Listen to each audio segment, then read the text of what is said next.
Ladies and gentlemen, boys and girls, and welcome back to week 8 of the ANZ HEC Open Division. My name is Nigeria, and tonight we'll be casting alongside Coffee and You Wish. And what a first game we had already! Absolutely great game between Funky Moon and Rundown, but in the end, Rundown were able to win, taking Funky Moon one step further away from reaching the top two. It was an incredible match. Now we've got an even better one, I reckon, and one that with a lot of stakes on the line. We've got Capital taking on We Left School for this, and this is going to be a good one because last week Capital were able to take one game away from We Left School for this, and if Capital do it again tonight, they are able to keep themselves alive in the second running spot. They need to win this. Yes, Crimson Academy also winning their first game, so if they win their game right now off stream versus Rundown, then they will definitely be the second place spot. But Capital also need to win this if they want to have a chance at it. Now we're heading in towards the pick and ban phase. You wish your team is up. We left school for this. You're going to see some really interesting ban or picks coming out from them. It's entirely possible. I don't know if they're my team. They're the team that has just performed really, really well. But like we were saying before, this week's important for all of the teams. I think it's equally as important, even though not necessarily with the points for We Left School for this. They want to perform strong. They don't want to seem weak. I would imagine, Sky Temple something. Again, a map we don't necessarily see a lot of. But it should be fun. I think we can see some interesting picks, maybe. Possibly see something like a Forstad, something like that on Sky Temple, which is always fun. Yeah, get those globals up in the Dahaka, Falstad. Please, Bright Wing, but no, it's not the night for that. Instead, we're going to get the generic Yarel band. She's such a solid soul laner, very strong on Sky Temple, and an immediate lock-in for Dahaka coming up by Capital. No hesitation on that one, wanting to pick up their global before We Left School for this have any chance of taking it away from them. And it's worth noting too, the Capital banning the Stitches and the Zeratul, something we've seen We Left School for this use several times, both of those heroes. So both, really just selective picks on their bans, not going for the standard meta type stuff, just really picking stuff that We Left School for this has been really influential on. So it's nice to see that sort of adaptive banning going into these, really important games. Then the follow-up return, they decide to lock in the Deckard Kane, and the Phoenix Deckard, a very strong support, kind of made his way up towards that number 1 spot once Malfurion lost Ice Block, has dropped Weaken, and Diablo and Jaina being picked up by good old Capital. Diablo is such an annoying but dangerous frontliner of a tank, able to get those engages right, force the stuns, force the plays, and get the lightning breath. Damn, he's got the damage to boot as well. Yeah, and the follow-up with the Jaina damage, with the Ring of Frost and then the burst that she provides, it's a really solid mage pick at the moment. Interesting that going that Alex Straza pick, something that, we talked about on Infernal Shrines, her point control, and Sky Temple, it's all about controlling those points as well, so that Dragonfall can really come into play. And that Lifebinder, that heroic, it's like a mini ancestral for her and her target, so interesting bans. Absolutely. On Infernal Shrines, Alexstrasza has the Dragon Queen to be very strong, controlling the points. But in this situation, we have Diablo locked in, we have Dahaka locked in.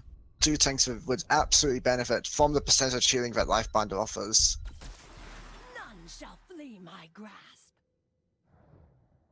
But with those bans coming out, it kept Maev available, and We Left School for this do secure Maev. We saw it being used against him a couple weeks back with Crimson Academy's Luke just absolutely tore through the team. And ETC, we have not seen that guy in quite a while. It's good to see him back. Could this be a clutch frontline warrior that We Left School for this is going to be using because Murden and Stitches were banned away? You wish. Yeah, if it's like I said, it's something we haven't seen a lot of. That the tanks, Diablo, Garrosh, Johanna, the ones that we see the most pop, even the Muradin, they're a lot more tanky. That's a dumb thing to say, but looking at ETC in comparison, he seems a lot more squishy. But then he's got the utility with his power slide, and then if he goes into a mosh pit, or even if he goes into a stage dive, we talked about the globals. Apart from we've got Dahaka on Capital side, so it's unlikely. Usually we see ETC maybe in the solo, which with Leoric that's not going to happen. But it's a possibility if they want to match that Dahaka's that global. Look, we know that Tanner loves his playmaking tanks, he loves his Stitches, and ETC, he also has a playmaking ultimate in the Mosh Pit. We might be seeing that making huge plays this game against Capital. It's going to be a very interesting matchup. Both got very solid utility more. You got Deckard Kane, he's got himself, if he decide to go Lord NATO or even Stay a While Listen, just a CC chain that they have. Even Uther got the stuns, he's got able to Divine Intervention and protect his teammates. But looking at these two team comps, Coffee, what are your last thoughts on it? Which one do you feel has caught your eye the most or is more stronger? I think that I'd like the Wheel of Skullfish draft more. They have a lot of engage with the ETC, with the Maiev, with the Entomb from Leoric, and they have a follow-up as well in the form of Purification Salvo. It's up to Capital to see if they have the survivability to get through all of the bursts that Wheel of Skullfish have. It's going to be a great game. And now, as we're talking about the game, we're heading into it. In tonight's featured match, we got Wheel of Skullfish taking on Capital, do or die match for Capital. And on the blue team, it is Wheel of Skullfish. You got Tanner on ETC, Jester on the Maiev, Algi on Leoric, Helium on Deckard Kane, and Giza on Phoenix. Hewish. Who's on the red team? We've got Burnsy on that Diablo, Totems on the Junkrat, Beefy on Jaina, Ultimo on Uther, and Aureus on his Dahaka. Already seeing a rotation coming out from Capital, decide to send 4 of their members down in the bottom lane. They're getting some early siege damage. This is forcing a rotation coming out from Wheel of Skullfish. They're a bit late to the party, and already Capital using Burnsy's tankiness as Diablo. Can he get away? Junkrat with the displacement. They're trying, but here comes Tanner. They get the triple stun. Ultimo and Beefy, they're in an awkward position. Burnsy falls. That's 1 kill down. Beefy, can he drop Ultimo? They're all stuck in Tanner with the great double stun. It's going to be a 3-for-0 exchange from a very questionable strategy from Capital. It's something that we see occasionally. We talk about everyone always just butts heads at mid, and it's those plays that if they could have gotten out, maybe they stayed a little bit too long. But obviously, Wheel of Skullfish they were anticipating a fight maybe around that vision around in the top. So when you can pull that off, you catch your team off guard by getting that early structure experience.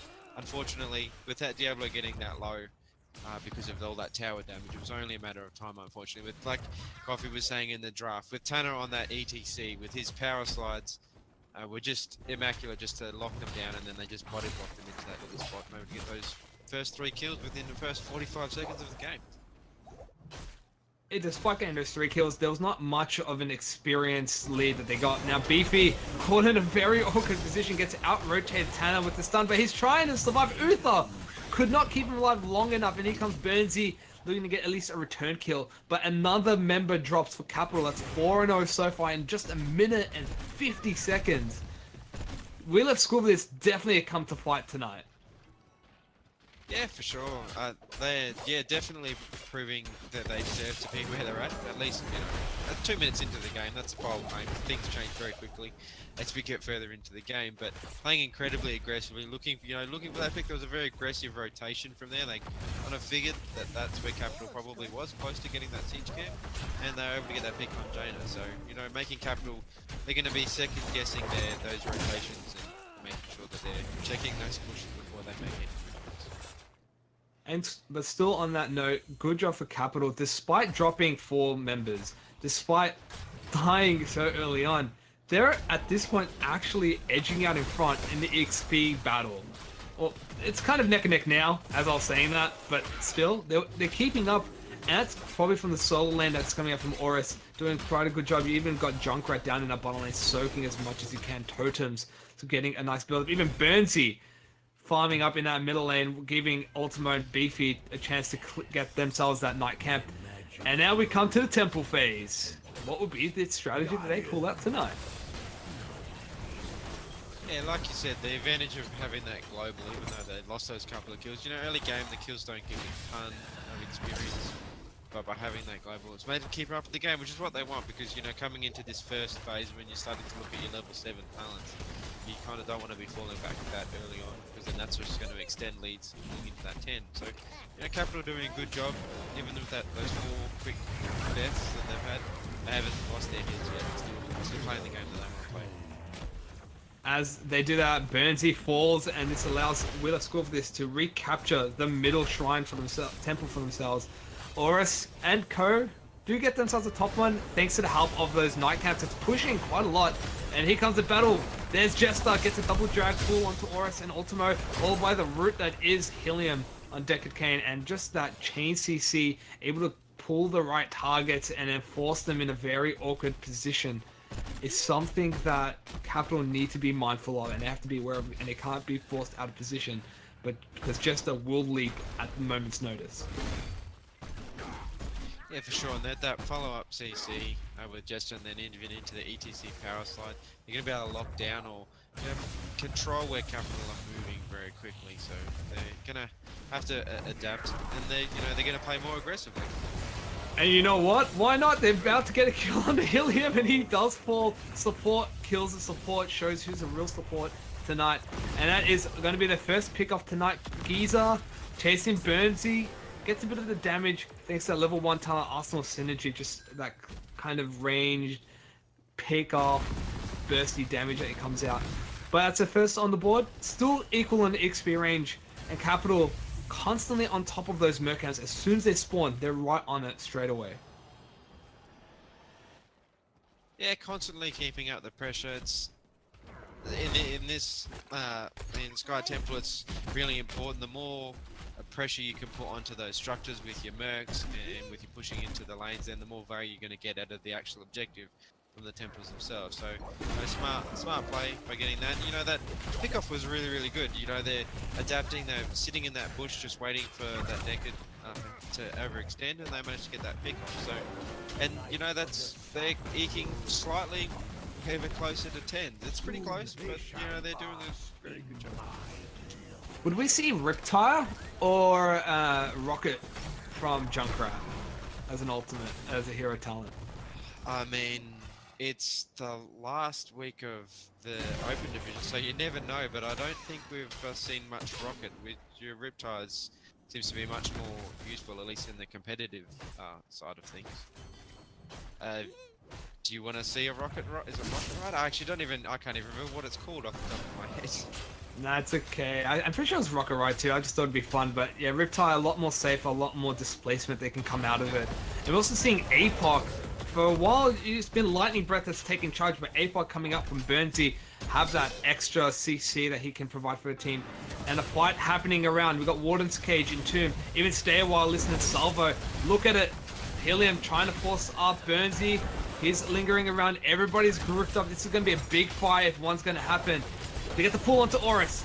Here's the Harker though. Here comes the Riptide, trying to get some displacement. Can they knock the right targets away? They do. Jester forces the vault, but gets interrupted. No, in fact gets away. Here comes the Salvo. Stay a While, Listen. Everyone's so low. Jester, Oris, Ultimo, Beefy. They're trying to get the kill. The Entomb comes in at the last second as well. And all members fighting with tooth and nail. It's going to be Leoric that drops first. Who's going to be next? Giza gets a pick onto it. Junkrat. Now it's up on towards Tanner. He's living. He's so damn low. Another rip from Deckard Cain. This allows Giza to clean up and get 3 kills. And that was a great team fight coming out from Wheeler School for this. That was a great team fight from both sides. I mean, ultimately, the 3 for nothing. Oh no, 3 for 1 because Leo did go down. OG went down on his Leoric in that fight, but that Leoric trade though. That was a great team fight. Yeah, that went almost both directions. Both teams were so low for such a long time. But yeah, that was just an impressive showing from both of those teams going to that team fight. We left school for this, just being able to eke out that win with getting those couple extra kills. Deckard Cain was so important in that fight, I believe. The way he was just consistently denying the movement from and locking up Capital allowed Giza, who was being chased, he was so low, to turn around and be like, alright fine, I'm going to shoot you in the face and I'm going to get some kills. And that was where the pickoffs happened. Burnsy did lose a lot of his stacks. I think it was at 100 stacks at the time, and he lost it all after that team fight. Has to re-heal and build that up. But with that second shrine phase happening, it is now We Love School for this edge out in the experience lead. They're almost a full level ahead, and we'll hit level 13 quite soon. But Capital decide to invade in towards those siege camps. Going to get the Giants in the cells and apply pressure. They're trying to get that bottom fort, and the first structure to fall is their plan. Yeah, pulling into that 13, yeah, if they can get that fort now, that's going to get them a little bit closer. They're almost a level behind. So, really good just keeping their pressure up onto We Love School for this. Ooh, Gordon's cage was popped, and no one will get dragged through. Jester forced the vault away. Here comes the Riptide knocking him back. Tanner, it's a bit out of position. He did decide to have a mosh pit, which is up and ready. It's going to be a dangerous party in the Warden's cage. It's going to be a hell in a cell kind of thing. If only APOC was on the side of We Love School for this, then that's just a crazy party. But they are able to defend that fort, kept it alive. Will be so low, and with the next shrine phase, look for Capital to get the edge into the bottom temples, shrines, bottom temples to at least secure that fort. Yeah, most definitely. I know what we're looking at, probably not even one shot, and that fort's going to go down. They've hit 13 now, so that's coming into this as these temples activate. They're on at least the same talent level, so they can get going in for an equal fight. Guernsey gets dragged again, gets knocked away. Here comes Oris. He's matched the Bush Stock behind him. Gets an isolation on towards Deckard Kane. He's so low. Salvo pop, but a drag onto Deckard secures the kill. Even ET, C4s, and Capital are taking it to them. They're hopping up towards Giza. Can he warp away? He does. He's down to half health. Even Jester trying to get as much poke. Meanwhile, Leoric is up in that top shrine, top temple. Securing that. But instead, Capital set their sights up for the boss, and that's going to be their play for the game. Yeah, that was really well played. Aureus had a beautiful brushstroke in behind the team, even though the Apocalypse, it didn't capture anyone out, but it just was able to zone We Love School for this in such a way that then with the isolation onto the deck it came from Aureus on that deck on that Dahaka. It was just beautiful, and then just able to shut down that, their front line and then their healer. And they did a really good job. And turning around to, getting that boss, they had that advantage. There was no point trying to get that Leoric off that front line. So what advantage did they have on the map? Let's go for that boss. And that's going to push that bottom lane even further out, which they've already done because they've got that first fort down. It's going to be looking at that key form. Yeah, it's going to do some form of damage. The only damage I really got to deal with the boss is Giza, Jester, and Co. Got it down to half health. The boss is probably not going to do as much damage. Can he get the least wall? It's dropping, but this allowed for Capital to rotate and get themselves the middle fort, opening up the lane, getting the experience lead. Now they're back in front, just by a smidgen, but it's still there. And they need to be careful because their middle fort did take some damage from the earlier temple phase. And so the night fades. Yeah, for sure, but they're definitely getting that structural advantage. That the middle fort, it's pretty close, but then their bottom fort's still got a fair chunk of health, and it's We Love School for this. It's looking a little bit dire up at the top. So Capital just getting a little bit ahead, without winning that team fight, winning that boss. They're just eking out a slight advantage, but doing a really good job. But We Love School for this, still technically ahead on experience. So this is going to be a close game, Nine. It is, and it's looking even closer. Capital with the quick rotation towards top lane will get the third fort, and that's 3 down. Both hit level 16, got the 16 talents. We're just going to pay attention. Anything that stands out for you? Nothing really has caught my eye as saying, okay, this is an unfavorable thing as a talent choice for 16. But which team would kind of edge out knowing they've got the 16 talent choices now? I think Capital's 16s are probably a little bit more influential. They're getting a little bit of extra burst from the Junkrat by getting the endless nades. That's reducing his cooldown on his launchers, things like that. That's going to help them in those close team fights when you're hitting a few heroes at a time.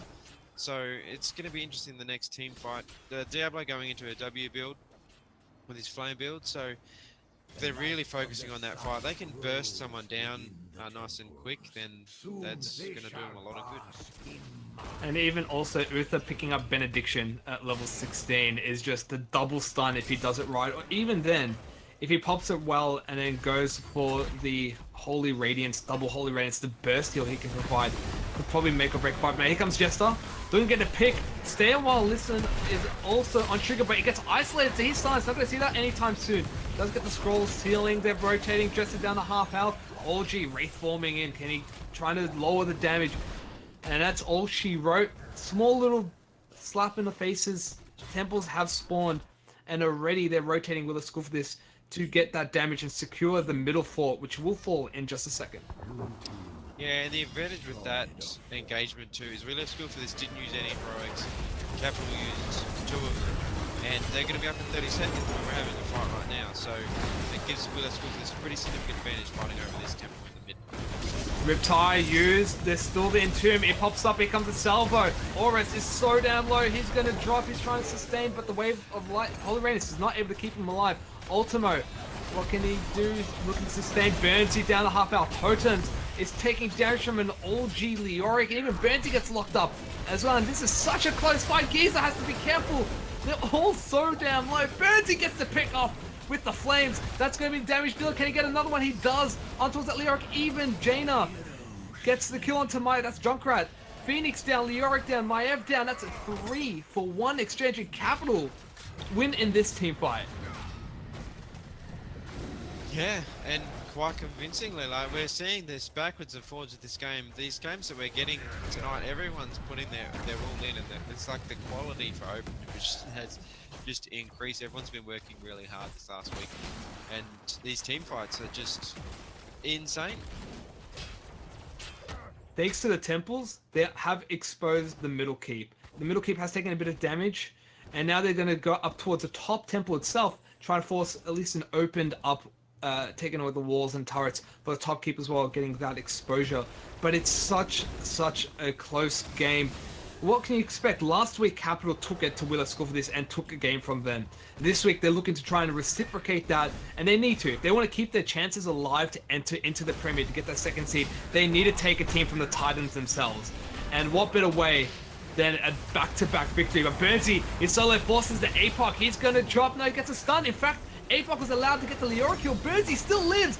Ultimo's keeping him up alive. There's a salvo, but a great Riptide interrupts. That's Decker Kane falling. Burnsy still lives. Oh my goodness, he's still surviving. Giza tried to warp away, but he drops, and Capital are dismantling Wheeler School for this left, right, and center. Yeah, that apocalypse I don't think could have been any more perfect from Burnsy. He was near to the wall with death, and that apocalypse just stunned them out just long enough, got that Leora kill, and then Luther was able to come and get that Divine Shield on Burnsy and keep him up, and they really turned that fight around. Was really concerned. I thought they were going to get that pick off then, but they've just done incredibly well, and like post 16, those team fights are just going in Capital's way. Now they've got 20, a slight just over a level experience, so they're going to go for this boss, and there's nothing that Wheeler School for this can do to contest it. Decades up in 4 seconds, but he has to traverse the entire map just to get there. It's going to be a second boss from Capital and a pause coming out. I think Beefy had a little bit of disconnect, but it's okay. It happens. ANZ internet, can't complain. But Capital absolutely taking it to Wheeler School for this. And I want to highlight something. I felt Tanner hasn't really pulled out the mosh pit in the past 2 team fights. I don't know if he's just holding on to it for an opportune moment. You can't really risk that. So, you got to pull it out. You got to just grab it out there. But I don't know if he's just hesitant, trying to bait out the Riptide, trying to bait out the interrupts that Capital have. It's just, I haven't seen the mosh pit come out yet. You wish. Yeah, you're not wrong, and that's the problem. That they do have those interrupts, you know, between the Apocalypse and, like you said, the Riptide. If either of those are up and you don't get both Diablo and Junkrat, which, let's be honest, if Diablo and Junkrat are standing next to each other, there's something seriously wrong on the side of Capital, so that's probably not going to happen. So, yeah, that we haven't really, if he's popped it, it certainly hasn't used it to any advantage, and I actually don't even think we've actually seen him use it yet. So, you know, maybe we'll see the death metal, the tour bus might be something that we might see at level 20. Maybe that'll make it a little bit easier for him to pull off. But we'll have to see if they can get that far. I think also if they're going to be waiting for level 20 to get them Storm Talents, Buried Alive by Leoric will probably be the big clutch initiation. Like you said, Diablo and Junkrat, they have the interrupts. If they being standing together, there's something wrong. But if they're not standing together, Leoric does Wraith Walk in, gets onto the Junkrat, gets the Buried Alive. That already disables the Riptire. Now all he needs to do is Mosh Pit the Diablo. Bang. Well, hopefully you can get Diablo and Uther and maybe also Dahaka, because there's other people that can interrupt it too.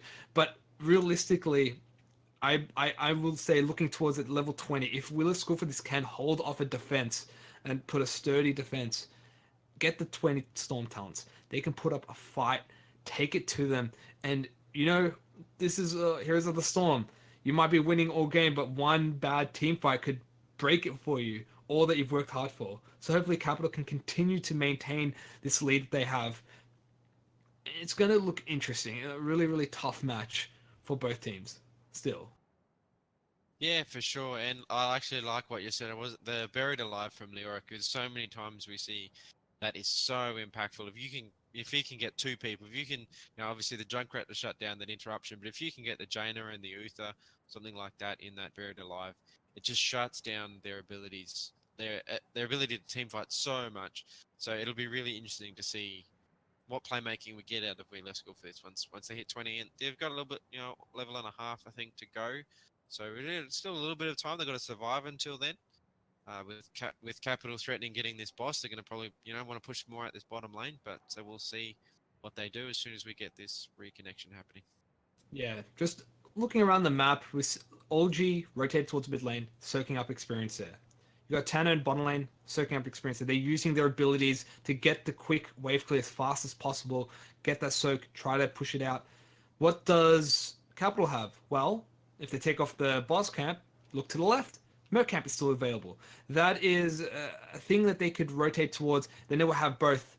You got Giants, got boss. They also captured the other Giants on their side, the more towards their team. And so that would be a triple wave, Merc wave, pushing in that bottom lane.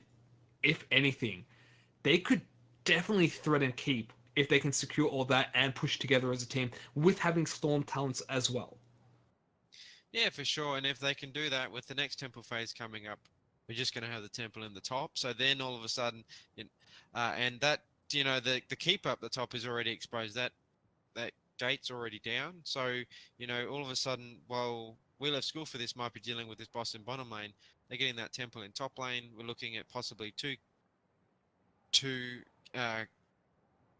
keeps going down, and that's a lot of pressure that you're having to rotate to get those constant, that catapult pressure that they're going to have until the game ends. It's going to be forcing We Left School for this in a very awkward position, putting them on the back foot. Something that a dominant team not probably used to, but We Left School for this can definitely bring it. And we're back in towards the game. Just noticing Capital have finished off towards their boss. Now to see what they're going to rotate. Burnsy, Totems, they're making way towards the siege camp. That's what's seeing. But instead, Oras is rotating towards the middle lane, probably applying pressure because you know what? Middle keep is exposed as well. And that's the triple. No, they're not even pushing with the cans in the bottom lane. In fact, they're pushing into the middle lane, working that towards the team. Battle on two fronts is a very smart idea, and Temple is up in 30 seconds. Yeah, that's it. And they're going to capture this bruiser camp on the way through as they walk past as well. They're just painting the map red. This, like you said, the pressure on all points. The only thing they, mid keep at the moment, at this very moment in time, is not necessarily under direct pressure. But We Left School for this, definitely getting, painted into a corner. They're not careful. They're going to be losing multiple keeps.